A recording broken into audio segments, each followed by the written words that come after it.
नमस्कार दोस्तों, ये वन दरोगा कोर्स की पहली डेमो वीडियो है। यदि आपको डेमो वीडियो पसंद आती है और आप ये कोर्स लेना चाहते हैं तो आप हमारे दिए गए कॉन्टैक्ट नंबर पर संपर्क कर सकते हैं। आइए चलिए बात करते हैं आज की वीडियो के बारे में। वन दरोगा सिलेबस में फिजिक्स में आपका एक चैप्टर है मैग्नेट। आज बात करते हैं इस चैप्टर के बारे में।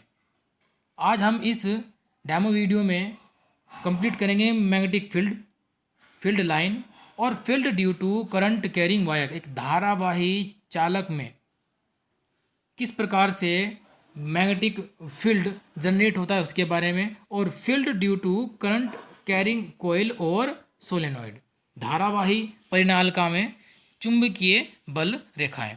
तो आइए बात करते हैं मैग्नेट के बारे में। आपकी मैग्नेट होती है दो प्रकार की, फर्स्ट नेचुरल मैग्नेट और सेकंड इज आर्टिफिशियल मैग्नेट, प्राकृतिक चुंबक और कृत्रिम चुंबक। प्रकृति में जो स्वतंत्र रूप से पाए जाने वाले एक प्रकार के पत्थर को प्राकृतिक चुंबक कहते हैं। यह लोहे के छोटे छोटे टुकड़ों को अपनी ओर आकर्षित करती है। मैग्नीशिया नामक स्थान पर पाए गए मैग्नेटाइट के पत्थर, यह पत्थर लोहे का ऑक्साइड Fe3O4, इसका केमिकल फॉर्मूला है। इनकी प्रबलता अधिक नहीं होती, इसकी कोई निश्चित आकृति भी नहीं होती। जिस प्रकार से किसी पत्थर की कोई निश्चित आकृति नहीं होती, तो उसी प्रकार से इनकी भी कोई निश्चित आकृति नहीं होती।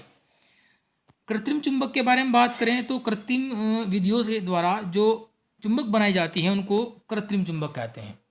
साधारणतः यह लोहे, कोबाल्ट और इस्पात से बनाई जाती है। कृत्रिम चुंबक विभिन्न आकृतियों की होती हैं, जैसे छड़ चुंबक, नाल चुंबक, चुंबकीय सुई, चुंबकीय कंपास आदि। ये लोहे के टुकड़ों को आकर्षित करने की शक्ति इनमें प्राकृतिक चुंबक की अपेक्षा कहीं अधिक होती है। यदि हम चुंबक के गुण की बात करें, चुंबक लोहे को अपनी ओर आकर्षित करती है। इस गुण को बोलते हैं चुंबकत्व। चुंबक के सिरों के समीप यह अधिक होता है, ध्यान दीजिएगा, ये चुंबक के सिरों के समीप यह अधिक होता है तथा चुंबक के मध्य की ओर यह कम होता जाता है। यदि हम इसे एक चुंबक मान लें, एक छड़ चुंबक, इसका N और इसका S ध्रुव हो, तो यहाँ पर जो मैग्नेटिक फील्ड होगा उसका चुंबकीय क्षेत्र होगा वो ज़्यादा होगा, और जैसे हम मध्य की ओर जाते हैं तो उसका चुंबकीय जो क्षेत्र है, जो चुंबकत्व है उसका वो कम होता जाता है। तो यहाँ से क्वेश्चन बन सकता है कि चुंबक के सिरों से मध्य की ओर जाने पर चुंबक का चुंबकत्व घटता है, बढ़ता है, समान रहता है, या इनमें से कोई नहीं। दूसरे पॉइंट को देखते हैं। चुंबक को स्वतंत्रता पूर्वक लटकाने पर इसका एक ध्रुव सदैव उत्तर की ओर तथा दूसरा ध्रुव सदैव दक्षिण की ओर ठहरता है, और इन्हें क्रमशः क्या बोलते हैं, उत्तरी ध्रुव और दक्षिणी ध्रुव। दो चुंबक के विजातीय ध्रुव अर्थात उत्तरी और दक्षिणी एक दूसरे को आकर्षित करते हैं, और सजातीय एक ही जाति के जैसे उत्तरी अथवा दक्षिणी एक दूसरे को प्रतिकर्षित करते हैं। ये चुंबक के कुछ गुण हैं। एक अकेले चुंबकीय ध्रुव का कोई महत्व नहीं होता, अर्थात यदि चुंबक को तोड़ दिया जाए तो उसके पुनः दो ध्रुव होंगे। महत्वपूर्ण बात है, यदि कोई चुंबक लें और उसको बीच से तोड़ दिया जाए और उस चुंबक के पहले जो सिरे हों वो N और S हो, और हमने इसको तोड़ दिया है तो वापस से N और S बनेगा और N और S बनेगा। जितनी भी बार हम किसी चुंबक को तोड़ते हैं उतनी ही बार हमें नया चुंबक प्राप्त होगा। अब जो मैग्नेटिक आपका चैप्टर है, इसमें जो पहला एक टॉपिक दिया है वो है मैग्नेटिक फील्ड या magnetic effect of electric current. यानी किसी यदि हम इलेक्ट्रिक वायर में हम करंट फ्लो करते हैं तो उसमें एक मैग्नेटिक फील्ड जनरेट होता है, तो उस चीज़ को हमें देखना है। किसी चुंबक के चारों ओर वह क्षेत्र जिसमें उस बल का अनुभव किया जा सकता है उसे चुंबक का चुंबकीय क्षेत्र कहा जाता है। यदि हम चुंबकीय क्षेत्र की बात करें तो ये उस स्थान पर चुंबकीय क्षेत्र उस स्थान की तीव्रता को दर्शाता है। ये एक सदिश राशि है। यदि इसकी मात्रक की बात करें तो इसका मात्रक न्यूटन पर एम्पियर मीटर अथवा वेबर पर मीटर स्क्वायर। चुंबकीय क्षेत्र का एक अन्य मात्रक भी है, गॉस। एक गॉस बराबर होता है, एक गॉस बराबर होता है 10⁻⁻⁴ वेबर पर मीटर स्क्वायर। ये चुंबकीय क्षेत्र की कुछ मात्रक थे। यदि हम बात करें चुंबकीय बल रेखाओं या क्षेत्र रेखाओं की, हम इस चुंबक को लेकर के ध्यान से समझते हैं। आपके सामने एक चुंबक है, इसका N सिरा और इसका S सिरा है। किसी भी चुंबक में जो चुंबकीय क्षेत्र रेखाएं होती हैं उनको देख लेते हैं। चुंबकीय क्षेत्र के भीतर खींचा गया वह सतत वक्र, सतत कंटिन्यूसली एक लूप जो क्षेत्र के भीतर किसी भी बिंदु पर चुंबकीय क्षेत्र की दिशा को दिखाता है। मतलब यहाँ पर हम देख सकते हैं कि एक मैग्नेट है, इस मैग्नेट से चुंबकीय क्षेत्र में, एक चुंबकीय क्षेत्र के भीतर इनकी जो चुंबकीय बल रेखा हैं वो खींची गई हैं। ये जो चुंबकीय बल रेखाएं होती हैं वो एक सतत वक्र के रूप में होती है, एक बंद लूप होता है। ये हमें बाहर की तरफ से दिखाई दे रहा है, लेकिन ये बात करें इन बल रेखाओं की, ये बल रेखाओं यहाँ से शुरू होती हैं और अंदर की ओर जाके एक पूरा कंप्लीट लूप बनाती हैं।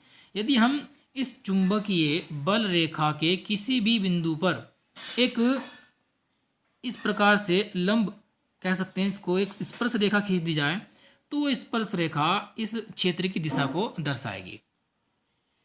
आगे देख लेते हैं। अथवा वह रेखाएं जिनके अनुदिश लौह चूर्ण स्वयं संरक्षित होता है चुंबकीय क्षेत्र रेखाएं कहलाती हैं। यदि हम इसी मैग्नेट के चारों ओर बारीक बारीक एक लौह चूर्ण डाल दें तो वो अपने आप को इन चुंबकीय क्षेत्र में उन बल रेखाओं के अनुदिश अपने आप को वो स्टेबल कर लेता है, तो वही आपका चुंबकीय क्षेत्र कहलाता है। नेक्स्ट ये देखिए, इस इमेज में यहाँ पर ये लौह चूर्ण है और इसमें आप पैटर्न देख रहे होंगे। ये पैटर्न आपका इस प्रकार से है, इस प्रकार से आपका ये पैटर्न है यहाँ पर। नेक्स्ट देख लेते हैं चुंबकीय बल रेखाओं के गुण। ये बड़े ही महत्वपूर्ण गुण हैं। पहला गुण, चुंबक के बाहर बल रेखा की दिशा N ध्रुव से S ध्रुव की ओर होती है।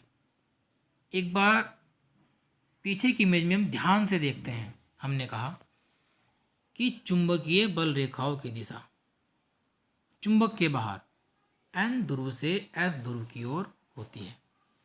यहाँ से महत्वपूर्ण क्वेश्चन बनता है। क्वेश्चन इस प्रकार से बना जा सकता है कि चुंबकीय क्षेत्र के बाहर बल रेखाओं की दिशा होती है उत्तरी ध्रुव से दक्षिणी ध्रुव, दक्षिणी ध्रुव से उत्तरी ध्रुव, या दोनों, या इनमें से कोई नहीं। तो इस प्रकार से हमें एक एक पॉइंट को क्वेश्चन के लिहाज से पढ़ के चलना होगा। तो हमने कहा कि चुंबक के बाहर बल रेखाओं की दिशा कैसी, N ध्रुव से S ध्रुव की ओर या उत्तरी ध्रुव से दक्षिणी ध्रुव की ओर। ये तो बात हुई चुंबक के बाहर। यदि हम चुंबक के अंदर बात करें बल रेखाओं की दिशा तो वो क्या होगी, दक्षिणी ध्रुव से उत्तरी ध्रुव। ध्यान दीजिएगा, दक्षिणी ध्रुव से उत्तरी ध्रुव। एक बार और पिछली इमेज को ध्यान से देखते हैं और समझने की कोशिश करते हैं। यहाँ पर चीज़ों को समझना है। हमने कहा कि किसी भी चुंबक के बाहर बल रेखाओं की दिशा होती है N ध्रुव से S ध्रुव की ओर। ये तो हुई चुंबक के बाहर। यदि हमने कहा कि चुंबक के अंदर बल रेखाओं की दिशा कैसी होगी तो वो होगी S ध्रुव से N ध्रुव की ओर, या कह सकते हैं कि वो S ध्रुव से एंट्री करेगी और N ध्रुव से बाहर की ओर निकल जाएगी। महत्वपूर्ण यहाँ से स्टेटमेंट बन सकते हैं कि चुंबकीय बल रेखाओं के बारे में निम्नलिखित कथन में कौन सी बात सत्य है या कौन सी बात असत्य है। आगे देख लेते हैं। चुंबकीय बल रेखा एक दूसरे को कभी नहीं काटती। महत्वपूर्ण पॉइंट है। चुंबकीय बल रेखा एक दूसरे को कभी भी क्रॉस नहीं करती। यदि ऐसा होता तो बल रेखाओं की दो दिशा होती, जो कि असंभव है। नंबर 4 पॉइंट है, चुंबकीय बल रेखा किसी बिंदु पर खींची गई स्पर्श रेखा या चुंबकीय बल रेखा के किसी भी बिंदु पर यदि हम एक स्पर्श रेखा खींच दी जाए तो उस बिंदु पर चुंबकीय क्षेत्र की दिशा को प्रदर्शित करती है। मैंने इससे पहले एक इमेज में बताया था, यदि चुंबकीय बल रेखा ये हैं और उन चुंबकीय बल रेखाओं पर कोई भी हम एक स्पर्श रेखा खींच देंगे तो वो उसकी दिशा को प्रदर्शित करेगा। नंबर 5 पॉइंट, एक समान चुंबकीय क्षेत्र की बल रेखाएं परस्पर समांतर और एक बराबर दूरी पर होती हैं। हमने कहा यदि चुंबकीय क्षेत्र की बल रेखाएं एक समान हो तो वे समांतर होंगी और एक बराबर दूरी पर होंगी। 6 पॉइंट, चुंबकीय बल रेखाओं की सघनता उस स्थान पर चुंबकीय क्षेत्र की तीव्रता के अनुपाती होती है। महत्वपूर्ण पॉइंट है। बल रेखाएं उतनी ज़्यादा सघन होंगी जितना कि वहाँ पर चुंबकीय क्षेत्र ज़्यादा होगा। सघनता का मतलब है कि किस प्रकार से में चुंबकीय बल रेखाओं यदि हम खींच के दिखाएं तो इस प्रकार से ये इनके बीच में जो दूरी है वो कम होती जाएगी जैसे ही चुंबकीय क्षेत्र की तीव्रता बढ़ती जाएगी। चुंबकीय क्षेत्र एक ऐसी राशि है जिसमें परिमाण तथा दिशा दोनों होते हैं। यहाँ तक की बात बच्चों आपकी समझ में आई होगी।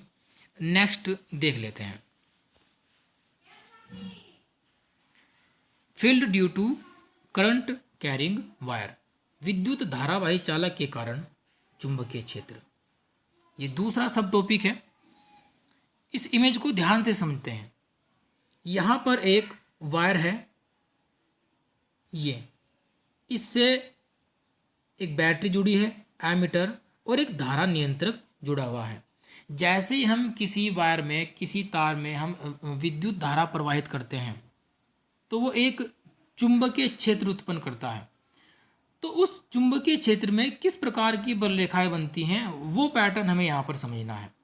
और याद रखिएगा कि जैसे ही हम किसी वायर में किसी तार में हम विद्युत धारा की दिशा को बदलते हैं तो उसमें जो बल रेखाओं की दिशा है वो भी बदल जाती है। देखते हैं इसकी महत्वपूर्ण पॉइंट कौन कौन से हैं। धारावाही चालक में चारों ओर चुंबकीय क्षेत्र सकेंद्रीय रूप में होता है, मतलब एक केंद्र के रूप में होता है, एक वृत्त के रूप में होता है। यहाँ पर देख सकते हैं कि एक वायर है और इसके चारों ओर ये जो रेखाएं बनी हुई हैं ये चुंबकीय बल रेखाओं को दर्शाती हैं। ये कब है? जब हम विद्युत धारा को किसी तार से प्रवाहित करते हैं। दूर जाने पर चुंबकीय क्षेत्र घटता है। महत्वपूर्ण पॉइंट है, यदि किसी वायर से हम दूर जाएंगे तो चुंबकीय क्षेत्र क्या होगा, वो घटेगा, और पास आएंगे तो वो बढ़ेगा। तथा सकेंद्रीय वृत्तों का साइज भी बड़ा हो जाता है। यदि हम कोई वायर लें और उसके चारों ओर जो चुंबकीय बल रेखा हैं, जैसे हम दूर जाएंगे तो उन वृत्तों का साइज भी बड़ा होता जाएगा।